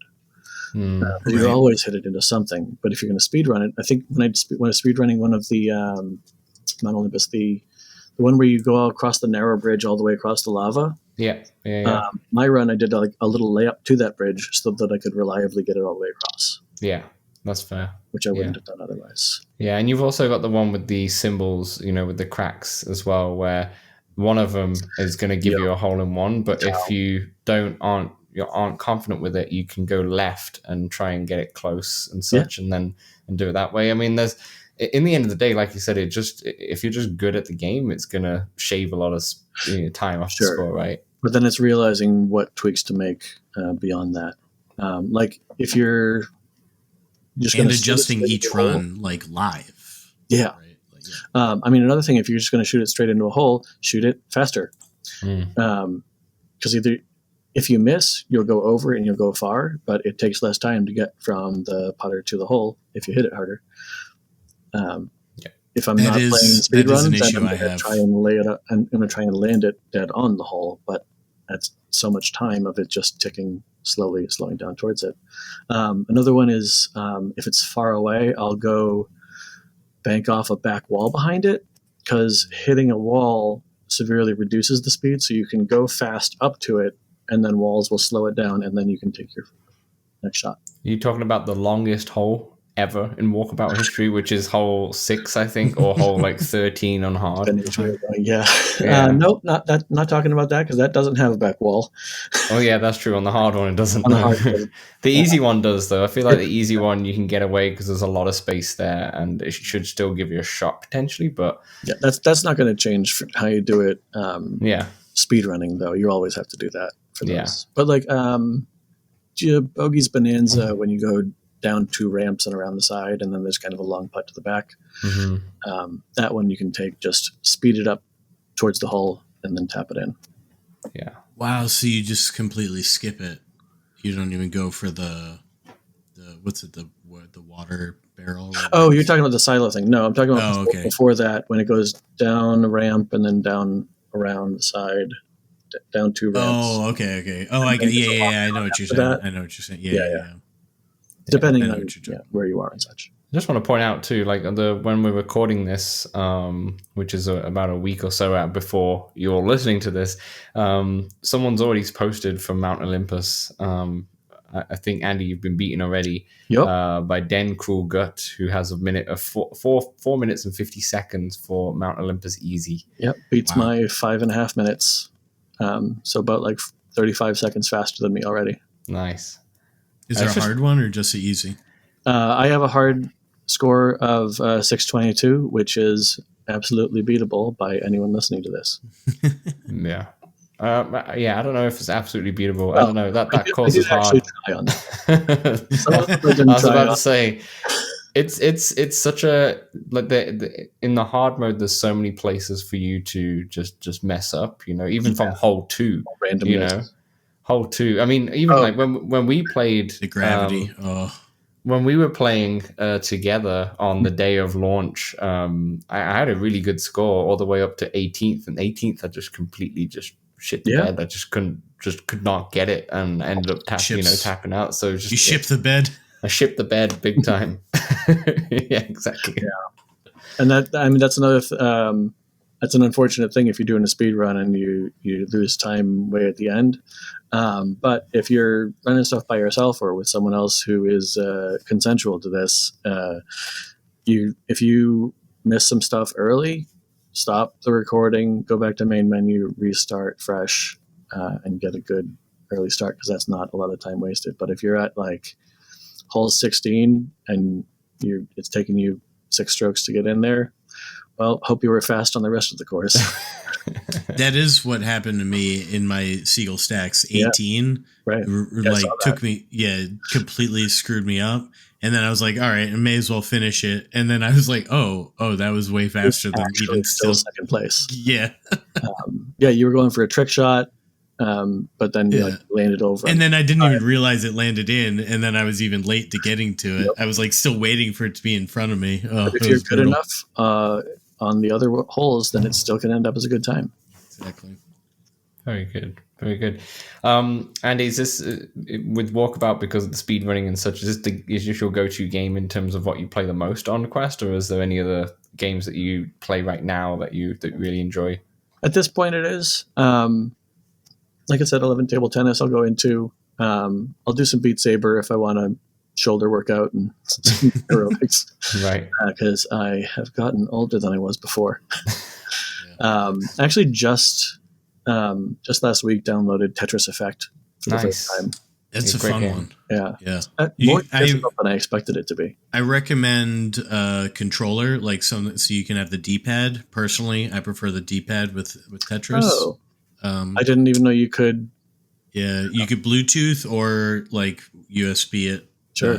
I didn't know you could do that either. That's cool. But that's no, a good I just top tip. Sit back on my couch with a pillow under each arm. I like it. Before we get too far off Walkabout, though, I do want to know your favorite ball, putter, and course. Yeah. Ball that I go to as my default is from Venice. It is black with gold stripes spiraling around it. Nice. Not the evenly spaced stripes, the paintbrushy kind of swirls around. Gotcha. I like the black and gold aesthetic. There's another one that has like the gold is like a candelabra sort of effect that I also like. But goodness, that new Mount Olympus orange ball with the black stripes on it is. I think that's going to be too popular, so I won't choose it because I know someone else is going to. Fair enough. That's how I felt about the magma ball in right. Wind Journey. Yeah. The club that I use is just classic Tethys Station. Nice. It's got the cord going down it. The thing I really like about it is that when you're using it, it has a line on the putter head, halfway down the head, so it's very easy to line up your shot using it. If I switch a speed runner putter, it has to have that an effect like that on it. Yeah, that's fair enough. I actually never noticed that. I might switch to it. Yeah, there's multiple that have it. Yeah, I never noticed going that. through with the going through the courses with my partner who just picked up Walkabout somewhat recently, and I use each putter for each course that we go through. I noticed that Atlantis has a whole bunch of lines along it. Okay. But that's not my aesthetic for other reasons. That's fair enough. I do enjoy the 8-bit layer and the upside down putters that are disjointed. I 8-bit layer and Seagull Stacks are really my two go-tos. Yeah. But yeah, I love the modern art look of it. Yeah. And I think my favorite course might be Laser Layer. I do enjoy all the layers for the little gimmicks. Laser Layer, I'm not great at it, but I have fun. Yeah, that's fair. Hard mode laser layer could get you. Yeah. What about the ice layer? Do you like that one too? I enjoy it. Yeah. It's its own different kind of challenge is the thing.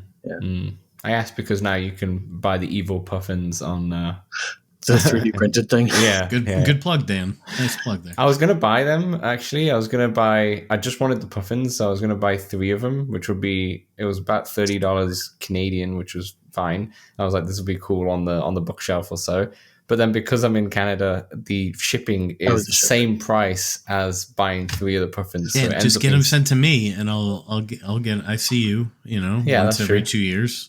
Yeah, that's true. You just have to when they're shipping on a thing, you just have to imagine that is the price of the thing. Don't think of it as a shipping. And that's true. $60 for 3 small little puffins seems. The answer's no.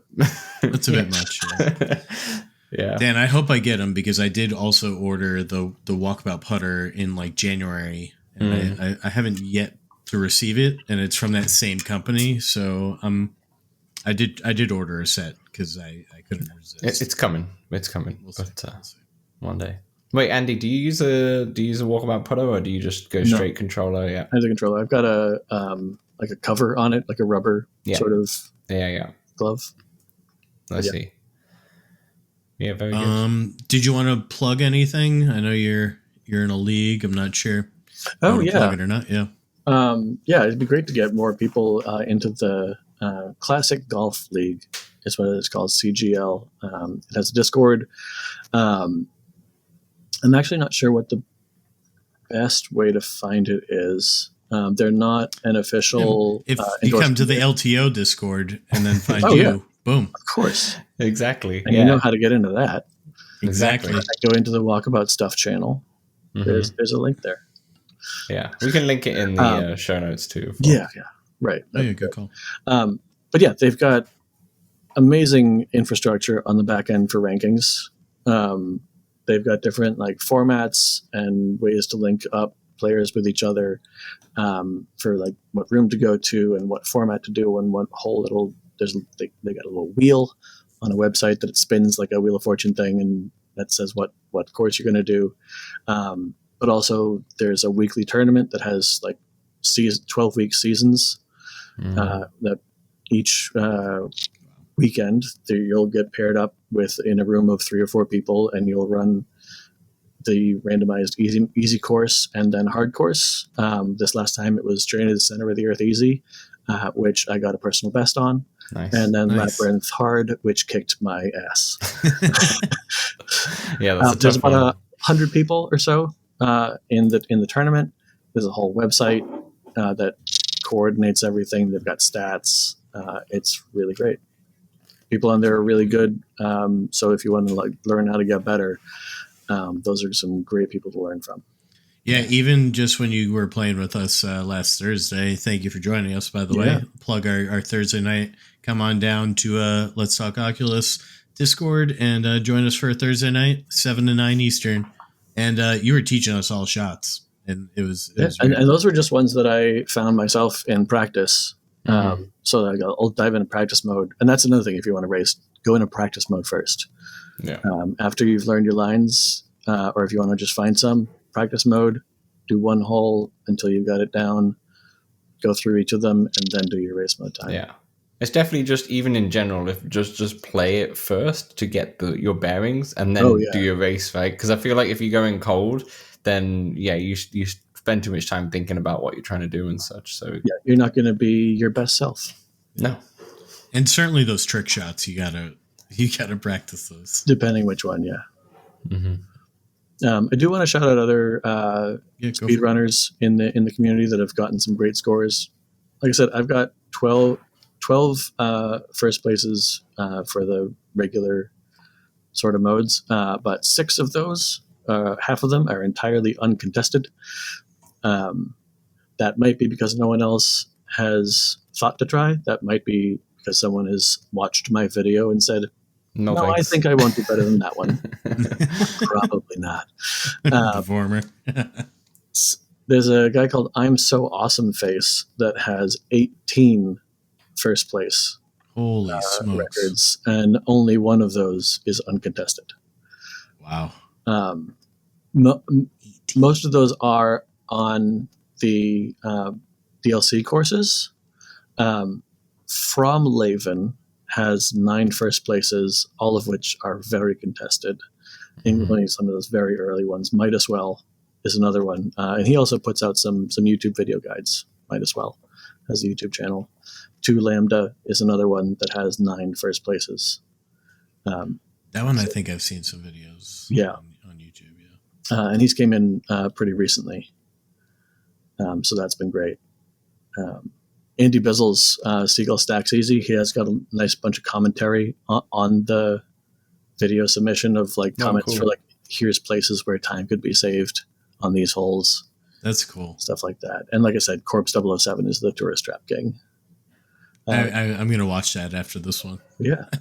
But also like there's someone, Sir Live-A-Lot or something like that, is just putting in a whole bunch of personal bests that are like 5th ranked and 7th ranked scores and whatever, but he's getting his videos in there, getting them timed, and looking forward to his progress. Nice. That's what I like to see. The submissions, get your submissions in, see where your bearings are, and then if you don't do it like that, then what's Summoning Salt going to pull from? It's true. It's true. You need many submissions. Exactly. Yeah. Well, thank you for joining us. Thanks for having me. It's been fun. Yeah. I'll see you back on the Discord on Thursdays. Absolutely. come I'm on excited to. I'm in a way just kind of want to do a few race modes now because I'm like, Yeah, you know what, maybe I can, but then I'm also So like if we get into race mode together, I haven't done this before, but if multiple people get into a race mode together, you go all at the same time. It's chaotic and fun. it is, yeah. And if whoever has the fastest time submit that video as Does that work? Or does it? Because I thought it doesn't have to be solo. it doesn't have to be solo if you're Okay. in race mode. Okay. Yeah. Perfect. If you're not in race mode, then if you're not solo, it's a different category. Mm-hmm. Gotcha. But you will go like in a row. There's no currently not accepting simultaneous mode Mm-hmm. runs. If you're going to do it straight like that, may as well just do it in race mode. Mm-hmm. But race mode simultaneous. Race mode is essentially simultaneous. Yeah. Yeah, pretty much. And then if you hit them in at that speed, then you did that, and that's record worthy. All right. So if we do race mode, I'll record it. Yeah. And then then we'll have like 8 submissions all in one. Yeah, you can. In theory, well, I guess think because that you could want the first person view, right, of each one. So it would really just be my submission. I mean, in each theory. person can just record a Can video. record. Yeah, exactly. It doesn't like, and then if you don't want to submit it, you can just go to your notifications, open it up, and delete yeah. it, Yeah, and that's fair. no cost. Yeah. So you may It as is well very record it, easy. just in case Yeah, exactly. you want to submit it. I feel like Samson on our Thursdays, maybe the whilst we're waiting for people to come in or so, we should do like a race mode just to kind of warm up a little bit and such. Yeah. You know, Maybe just to single mix it in stacks there. hard. For example. Yeah, it's okay. Yeah, one of the hardest ones out there. Sure, sure. I mean, go for one that's got that you think is attackable. Mm. I actually keep a spreadsheet of each course. I initially started it because I have each row has YouTube video guides for each one. Like Kayadidi does hole-in-one guides for everything. The Classic Golf League has some guides, but it also has a deep YouTube channel of runs of professional players, like high-end players, So you doing can those see how runs. they So do you it see all. how they hit each hole. Might as well, like I said, but also a couple others. But now that I had that, the Classic Golf League's website also has stats on like the leaderboard for the tournament for each. They also have like what a realistic score might be to go to for each. And I can compare that to my current score, and I have the difference in like what's most attackable. How can I best improve? And like I said, they also accept just screenshots for race times. So I can see their fastest times versus speedrun.com's fastest times. And I say, oh, wow, I could now that I see that, I can probably record one for one side or the other. Yeah. So are they comparable? Should people be over there be recording them? Yeah, I mean, some of them are. I think 2 Lambdas on both. Okay. There's also there's another Discord I saw linked in the LTO Discord was Chris KRYS. They do a speedrun thing every Thursday night, competing with your time slot, unfortunately. But they also have a record of people's like a leaderboard of screenshots of speedruns. So I have a list of those, and it's about 50-50 for whether speedrun.com or Chris's has the faster time. Gotcha. Yeah, fair enough. It stresses me out playing with other people.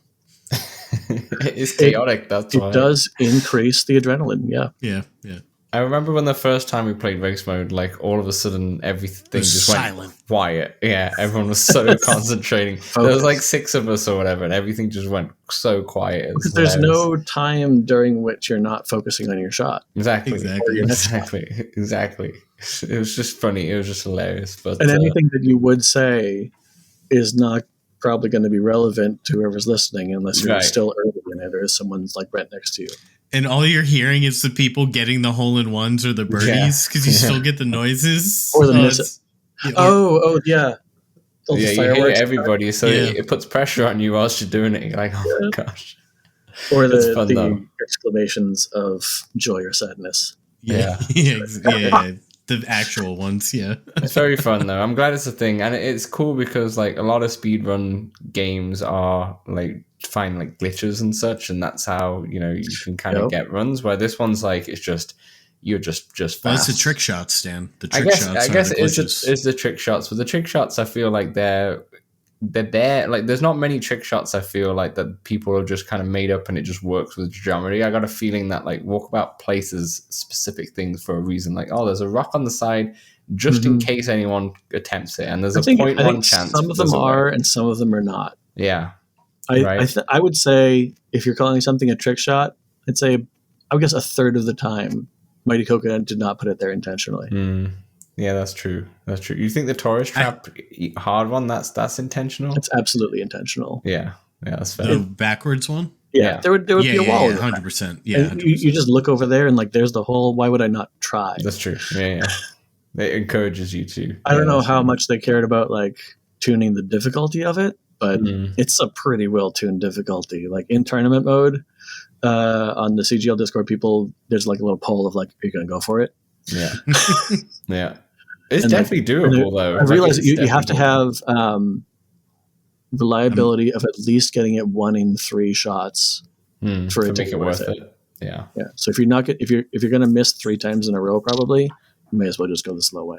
Yeah. At that point, you might as well keep going. Don't try. Yeah. Exactly. No, absolutely sunk cost. If you're going for it, then you're going for it. Yeah. Or you just go don't try it in the first place. Yeah. Exactly. Yeah. Yep. Amazing. Well, thanks so much, Andy. Yeah. Thank you. And we'll see everyone on the Walkabout Discord, our Discord, which has the Walkabout tournaments on every Thursday. Right. I am in the Walkabout Discord, so yeah. There is also a Discord for the speedrunning community, but that's not very much used. There's also a Facebook group that has been slowing down. It's not so much a community as a leaderboard, where we just keep track of the world records. Very good. There's a forum on there where you can chat if you ask questions if you like. Perfect. Nice. Well, yeah, thank you. I feel like hopefully we get more submissions. I'm hoping for top 10 in every course by the end of the year. I'm gonna be pushing this. Just submit more runs. Yeah, that's true. I could just do it. Well, there will only be one of each person. Oh yeah, that's true. Yeah. There you go. Yeah, Dan. But you will have top 10 placement on all of them. That's true. If you get in there fast enough. Hopefully I don't oversell it before I can play them. Depending on the personality of who you're talking to, that may not be possible to oversell. That's true. Well, Dan, I think that wraps it up. You wanna close this podcast out? Yeah, I guess I've been Dan. He's been Samson. And then, obviously, we've got our guest. He's been Andy. Thank you so much for joining, everyone. And we'll see you next week for another episode of LTO Goods.